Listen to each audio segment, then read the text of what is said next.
So next property is mass of the nucleus. तो मास हमें पता है कि न्यूक्लियस का mass means mass of its constituents. तो कंस्टिट्यूएंट्स न्यूक्लियस के हैं न्यूट्रॉन एंड प्रोटॉन। तो अगर किसी न्यूक्लियस किसी एटम का एक्स एटम है कोई हमारे पास, लेट्स से उसका मास नंबर ए है, जेड उसका एटॉमिक नंबर है, तो उस केस में हमारे पास क्या आएगा मास ऑफ द न्यूक्लियस। तो मास ऑफ द न्यूक्लियस उस केस में क्या आएगा, मास of the nucleus will be mass of proton plus mass of neutrons. जितने उसके अंदर प्रोटॉन है, जितने का मतलब क्या है कि नंबर, कि यहाँ पे हमें लिखना पड़ेगा कि number of proton into mass of a single proton. Similarly यहाँ पे number of neutrons and mass of a single neutron.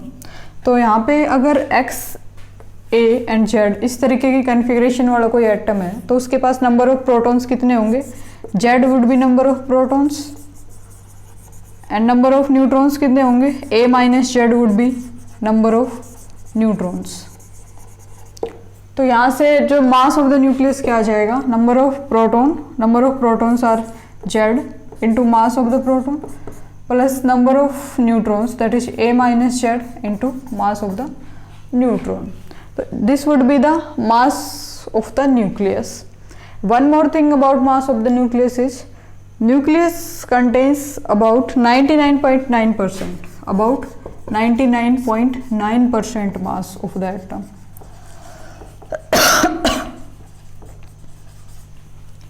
Nucleus कितना भारी है, यहाँ से आप कर सकते हैं एस्टिमेशन कि पूरे एटम का 99.9% मास तो न्यूक्लियस के पास ही होता है। तो सारा का सारा कह सकते हैं कि हम ऐसे नियरली सारा ही मास उसका न्यूक्लियस के अंदर होता है, किसी भी एटम का मास। क्लियर है। और न्यूक्लियस का मास हमने यहाँ से निकाल लिया, ये होता है। उसके बाद आती है कि unit, how we will measure the mass. क्या हम किलोग्राम में मेजर करेंगे, ग्राम में मेजर करेंगे, कितना भारी है न्यूक्लियस। तो उसके बाद आती है unit of mass, unit of atomic mass. तो इसके लिए सिंपल है, एटॉमिक मास यूनिट होती है। एटॉमिक मास यूनिट में इसको मेजर करते हैं, एटॉमिक मास यूनिट, या इसको क्या लिख सकते हैं AMU। एटॉमिक मास यूनिट में इनका मास मेजर किया जाता है। उसके बाद बेसिक सिंपल क्वेश्चन आता है कि भाई एक एटॉमिक मास यूनिट में कितने मास कह सकते हैं, कैसे हम विजुलाइज करें कि एक एटॉमिक मास में इतना किलोग्राम या इतना ग्राम, कितना ग्राम मास होता है एक एटॉमिक मास यूनिट में। तो उसके लिए हम देखते हैं कि क्या ये स्टैंडर्डाइज कर रखा है कि एक एटॉमिक मास यूनिट में कितना मास होता है। तो ये स्टैंडर्डाइज्ड इस तरीके से कर रखा है कि 1 atomic mass unit is equals to 1/12 of the mass of C12 atom. Carbon 12 के एक एटम के मास का 1/12 पार्ट जो मास है वो एक एटॉमिक मास यूनिट के बराबर है। क्लियर है। तो अब यहाँ से हम देखेंगे कि 1/12 ऑफ कार्बन एटम का मास कितने मास के कितना है, मतलब कितना है। तो कितना है, तो उसके लिए हमें क्या निकालना पड़ेगा, इसका कार्बन का निकालना पड़ेगा। एक एटम का मास कितना आ रहा है, तो कार्बन के एक एटम का मास कैसे निकालेंगे हम। तो कार्बन के एक एटम का मास हम निकालने जा रहे हैं। तो वी नो दैट कि n एटम्स, एवोगैड्रो नंबर में जो मास होता है n atoms of carbon contains, कितना मास होता है 12 ग्राम। ठीक है। तो एक सिंगल एटम में कितना होगा, एक एटम ऑफ कार्बन में कितना होगा 12 ओवर नंबर ऑफ एटम्स कितने, एवोगैड्रो नंबर के बराबर ले रखे हमने। तो यहाँ से एक एटम का मास निकल आया इतना ग्राम। ठीक है। अब एक एटम का मास यहाँ पे हमने 1 एटॉमिक मास यूनिट में करना है, तो 1 AMU किसके बराबर हो जाएगा, 1/12 ऑफ इतने ग्राम, 12 से 12, तो ये आ गया 1/n ग्राम। 1/n हमें पता है n की वैल्यू क्या होती है 6.022 इंटू 10⁻23 ग्राम। क्लियर है। तो ये इसको सोल्व करने पे आता है नियरली 1.66 इंटू 10⁻24 ग्राम। ठीक है, this is the value of nuclear mass. तो न्यूक्लियर मास की ये वैल्यू आती है ग्राम में, 1.66 इंटू 10⁻⁻20 ग्राम। किलोग्राम में सिंपली आप देख सकते हैं कि किलोग्राम में हो जाएगी 10⁻⁻27, 1.66 इंटू 10⁻⁻27 किलोग्राम। तो देखो कितना किलोग्राम की यूनिट में तो कम ही है वैसे, ठीक है। तो इस तरीके से ये न्यूक्लियस का जो एक एटॉमिक मास यूनिट है वो इतने के बराबर होती है। उसके बाद हम देखेंगे कि एक प्रोटॉन का मास 1 AMU में कितना होता है, ठीक है। और फिर किलोग्राम में देखेंगे कि एक प्रोटॉन के पास कितना मास होता है।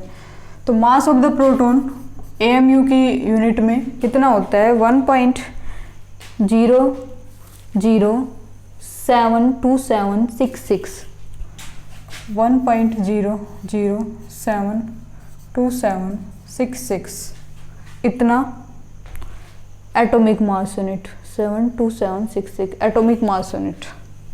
ये मास ऑफ द प्रोटॉन होता है एटॉमिक मास यूनिट में। उसके बाद mass of the neutron, slight difference है mass of the proton and mass of the neutron में, 1.0086654 86654 एटॉमिक मास यूनिट। क्लियर है। तो ये हमारे पास एटॉमिक मास यूनिट की टर्म्स में mass of the proton and mass of the neutron आ गए। अब इनको अगर हम किलोग्राम में कन्वर्ट करना चाहें तो ये कितना आता है, 1.67 इंटू 10⁻⁻27 किलोग्राम। ये भी नियरली इतना ही आता है, 1.67 इंटू 10⁻⁻27 किलोग्राम। तो ये mass of the proton and mass of the neutron, इस तरीके से हम इस कंक्लूजन पे पहुँचे। So this is all about the mass of the nucleus. So next we are going to see, mass के बाद नेक्स्ट प्रॉपर्टी कौन सी हमने देखनी थी, इसकी बेसिक प्रॉपर्टी, साइज हो गया, मास हो गया। Next is charge. What is the charge of the nucleus. तो चार्ज के लिए सिंपल पता है आपको, प्रोटॉन का नंबर पता होना चाहिए, न्यूट्रॉन पता है चार्जलेस पार्टिकल है। तो इसमें तो सिंपल सी बात है, चार्ज ऑफ द न्यूक्लियस आप इजीली फाइंड आउट कर सकते हैं, charge of the nucleus. Next property is charge. तो चार्ज ऑफ द न्यूक्लियस हमें पता है, अगर कोई एटम हमारे पास इस तरीके की कॉन्फ़िगरेशन का है तो इसका न्यूक्लियस क्या कंटेन करेगा, इसका न्यूक्लियस कंटेन करेगा Z प्रोटॉन्स और A-Z न्यूट्रॉन्स। तो इसके न्यूक्लियस पे कितना चार्ज होगा, क्योंकि as you know that neutrons are chargeless, so सारा का सारा charge is due to charge of the proton. तो एक सिंगल प्रोटॉन पे कितना चार्ज होता है, ई चार्ज होता है, जितना कि इलेक्ट्रॉन पे होता है उतना ही अपोजिट मैग्नीट्यूड का, ठीक है। तो जो टोटल चार्ज है प्लस ZE हो जाएगा किसी भी न्यूक्लियस पे। Z उसका अगर एटॉमिक नंबर है, मास नंबर है, एटॉमिक नंबर है, तो इतना किसी न्यूक्लियस पे चार्ज होगा। This is all about charge. Charge के बारे में इतना ही जानना था। Next is density, density of the nucleus. Next property is density of the nucleus. Next one is density.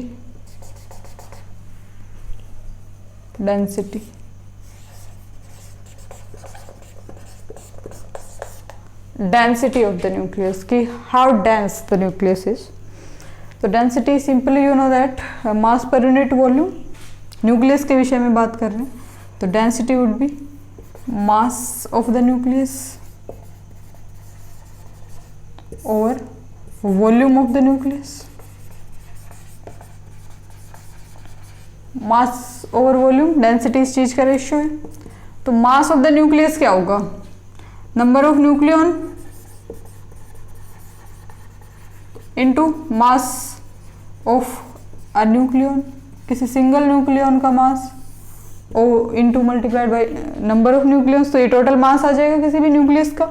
Next volume of the nucleus, तो वॉल्यूम के लिए आपको पता है, अगर हमने कंसिडर कर रखा है कि nucleus has spherical shape, then volume would be 4/3 pi R cube, this is the volume. So यहाँ से हम क्या कह सकते हैं इजीली, नंबर ऑफ न्यूक्लियंस कितने होते हैं किसी भी न्यूक्लियस के पास, नंबर ऑफ न्यूक्लियंस कितने होते हैं, जेड उसके पास नंबर ऑफ प्रोटॉन्स है, ए माइनस जेड उसके पास नंबर ऑफ न्यूट्रॉन्स है, तो टोटल नंबर ऑफ न्यूक्लियंस कितने हो गए, A minus Z plus Z, so this is A. तो A is the total number of nucleons, तो A into mass of a nucleon, एक nucleon का मास अभी हम पढ़ के आए हैं, mass of the proton and mass of the neutron, that is 1.67 into 10⁻⁻27 kilogram की यूनिट में। ठीक है, इसी तरीके से हम लिख सकते हैं 4/3 पाई आर क्यूब को और ए को कोई रिलेशन कनेक्ट करता था, पिछले में हम पढ़ के आए हैं, कौन सा था वो relation, that relation was radius का था, R is equals to R nought A raise to the power 1/3, ये रिलेशन था। तो ये वाली वैल्यू हम यहाँ पे रखेंगे आर नॉट की जगह पे, आर की जगह पे, तो आएगा are nought A raise to the power 1/3 का क्यूब। तो on solving this we get 1.67 into 10⁻⁻27 kilogram over 4/3 pi into this is R nought cube and this is A से ए कैंसिल, आर नॉट की value we have 1.2 to 1.4 femtometer, तो इनमें से हम कोई भी सूटेबल वैल्यू ले सकते हैं, 1.3 ले सकते हैं, 1.2 ले सकते हैं। सो यहाँ से सोल्व करने के बाद इसकी वैल्यू नियरली कितनी आ रही है, so let me write, this comes out to be 2.97 into 10⁻17, 2.97 into 10⁻17 kilogram per metre cube.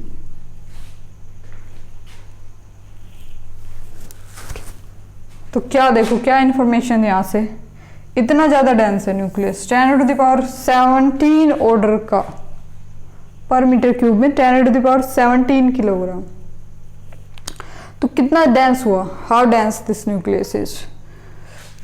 तो डेंसिटी क्या है, और यहाँ से क्या एक और बात निकल के आ रही है कि density is same for all the nucleus, सभी न्यूक्लियस के लिए डेंसिटी सेम है, क्लियर है। ऐसा नहीं कि एक हाइड्रोजन का न्यूक्लियस कम डेंस है, यूरेनियम का ज़्यादा डेंस है, this density is uniform for all the nucleus, clear है। तो एक बात ये समझ में आई कि इतने ऑर्डर की डेंसिटी होगी सभी न्यूक्लियस के लिए, इतनी डेंसिटी फिक्स है। दूसरी बात ये है कि जो न्यूक्लियस की डेंसिटी है वो टुवर्ड्स द सेंटर ज़्यादा डेंस होता है, और जैसे जैसे रेडियस बढ़ती है क्या होता है कि सेंटर पे जो होता है क्राउडिंग ज़्यादा होती है, और जैसे जैसे हम अवे फ्रॉम द सेंटर जाते हैं तो क्या होने लगती है कि लेस डेंस होता है। सो ऐसा करके क्या है कि जो न्यूक्लियस है उसकी बाउंड्री कोई शार्प बाउंड्री नहीं होती, nucleus doesn't have sharp boundary.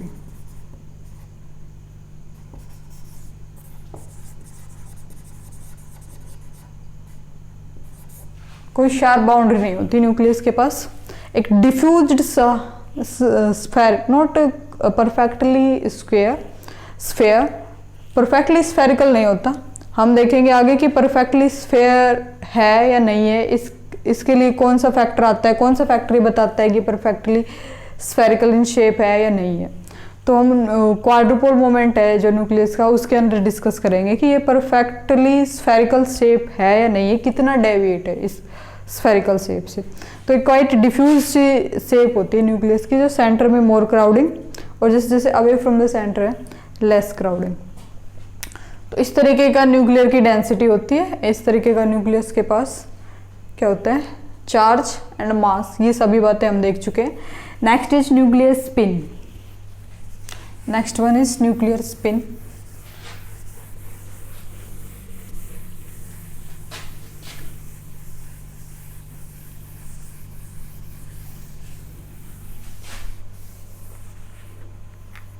Nuclear spin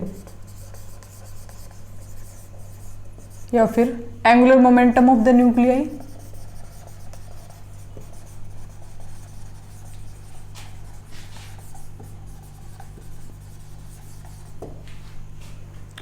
तो न्यूक्लियर स्पिन क्या है और कहाँ से कंसेप्ट अराइज हुआ? तो 1924 में ये कंसेप्ट सबसे पहले पॉली ने दिया था।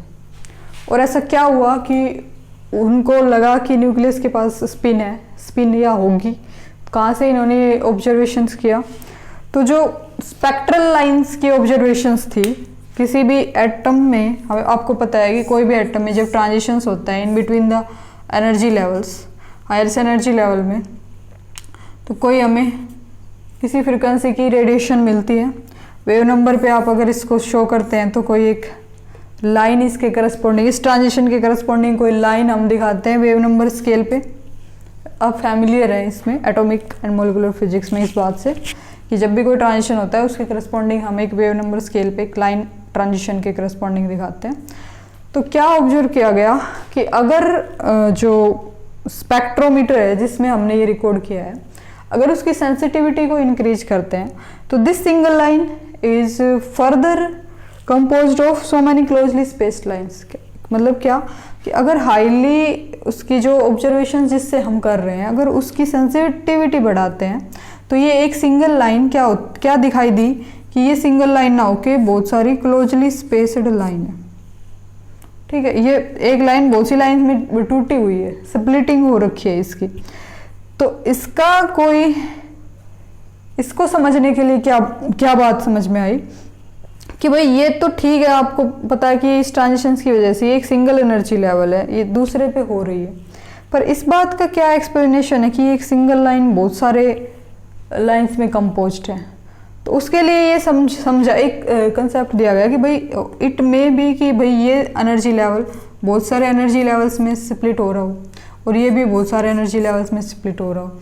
तो उसकी वजह से जो ये एक सिंगल लाइन आपको दिख रही है, अगर आप सेंसिटिविटी बढ़ाते हो तो वो एक सिंगल लाइन ना होके बहुत सारे क्लोजली स्पेस्ड लाइन है। ड्यू टू ये हर लाइन से ट्रांजिशन हो रहा है तो उसके करस्पॉन्डिंग हर एक लाइन है। तो वो उसके पीछे क्या वजह है, वो किस वजह से हो रहा है? तो उसके लिए बताया गया कि भाई ये कहीं ना कहीं न्यूक्लियस का भी इसके अंदर कंट्रीब्यूशन है। ना सिर्फ ये न्यूक्लियस के बाहर वाले इलेक्ट्रॉन के ट्रांजिशन की वजह से है, पर कहीं ना कहीं न्यूक्लियस का भी इसके अंदर कुछ ना कुछ कंट्रीब्यूशन है। तो इसका मतलब कि न्यूक्लियस के अंदर भी जो उसके कंस्टिट्यूएंट्स है वो कहीं ना कहीं मोशन में है। ठीक है, कहीं ना कहीं मोशन में है, उनके पास भी कोई ना कोई स्पिन है। तो वो स्पिन और वो किन टाइप के मोशन में है कि पता है कि भाई इलेक्ट्रॉन किसी भी एटम के अबाउट इलेक्ट्रॉन दो टाइप के मोशन कर सकता है, या तो ऑर्बिटल मोशन करता है या और एक स्पिन मोशन करता है। तो ठीक इसी तरीके से जो न्यूक्लियंस है वो न्यूक्लियंस भी क्या है, न्यूक्लियंस के पास भी उनका स्पिन मोशन भी है और उनका ऑर्बिटल मोशन भी है। ठीक है, तो उसकी वजह से इसके पास एंगुलर मोमेंटम होगा कुछ। एंगुलर मोमेंटम आपको पता है क्वांटिटी ऑफ एंगुलर मोशन। तो एंगुलर मोशन की वजह से इसका एंगुलर मोमेंटम भी होगा और वो एंगुलर मोमेंटम इसका क्या होगा, ऑर्बिटल एंगुलर मोमेंटम भी होगा और स्पिन एंगुलर मोमेंटम भी होगा। तो जो टोटल एंगुलर मोमेंटम है किसी भी एक न्यूक्लियन का जो टोटल एंगुलर मोमेंटम है, टोटल एंगुलर मोमेंटम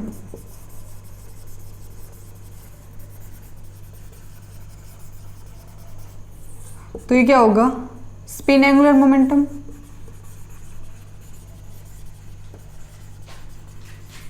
प्लस उसका ऑर्बिटल एंगुलर मोमेंटम।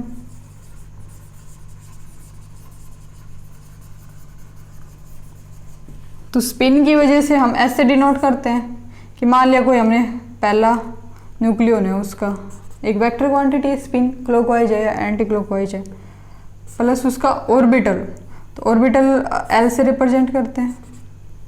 तो ये इस तरीके से किसी भी एटम का किसी भी न्यूक्लियस का इस तरीके का टोटल एंगुलर मोमेंटम होगा उसका ऑर्बिटल प्लस उसका स्पिन। ठीक है, उसी तरीके से अगर हमने न्यूक्लियस का टोटल निकालना है, ठीक है, ये एक न्यूक्लियस के केस में था, एक न्यूक्लियन हो, तो अगर हमें सारे न्यूक्लियॉन्स का निकालना है तो क्या करना पड़ेगा, I1 I2 कोई दूसरे न्यूक्लियन का, तीसरे न्यूक्लियन का S3 प्लस L3, ठीक इसी तरीके से चौथे न्यूक्लियन का S4 L4। तो इस तरीके से जितने भी उसके अंदर न्यूक्लियन है n तक हम इसको प्रोसीड करेंगे इस कैलकुलेशन को। तो अगर हमें टोटल लिखना है तो हम इजीली इसको इस तरीके से लिख सकते हैं, टोटल एंगुलर मोमेंटम। तो टोटल जो एंगुलर मोमेंटम है that would be summation of I, ठीक है, I ranges from 1 to n, जितने नंबर ऑफ न्यूक्लियन है वहाँ तक इसकी लिमिट है। तो ये टोटल एंगुलर मोमेंटम होगा। और इसके स्पिन एंगुलर, ये किसका सम है, सभी इसके स्पिन एंगुलर मोमेंटाज का और इसके ऑर्बिटल एंगुलर मोमेंटाज का।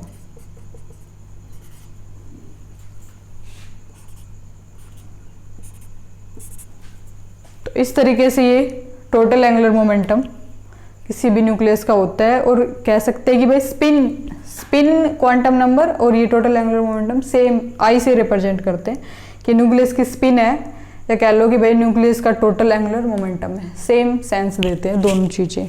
क्लियर है। उसके बाद इसका मैग्नीट्यूड कैसे लिखा जाएगा, इसका √i into I plus 1 H cut की यूनिट में होता है, ये इसका मैग्नीट्यूड होता है। क्लियर है, टोटल एंगुलर मोमेंटम का ये मैग्नीट्यूड है। उसके बाद नेक्स्ट क्या रहता है इसमें, लेट मी सी,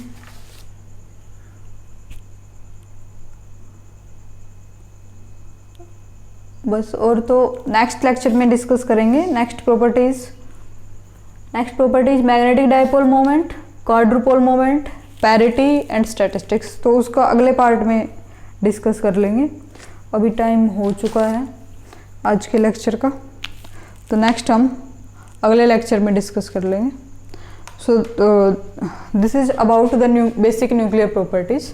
तो नेक्स्ट लेक्चर में हम कवर करेंगे डाइपोल मोमेंट, किसी भी न्यूक्लियस का मैग्नेटिक डाइपोल मोमेंट कितना होता है, नेक्स्ट उसकी पैरिटी क्या होती है और उसकी स्टैटिस्टिक्स कौन सी ओबे करता है। बस यही बातें जो न्यूक्लियस के बारे में रहेगी, quadrupole moment of the nucleus. तो ये सारे हम नेक्स्ट पार्ट में डिस्कस करेंगे। Till then stay tuned, thanks for watching.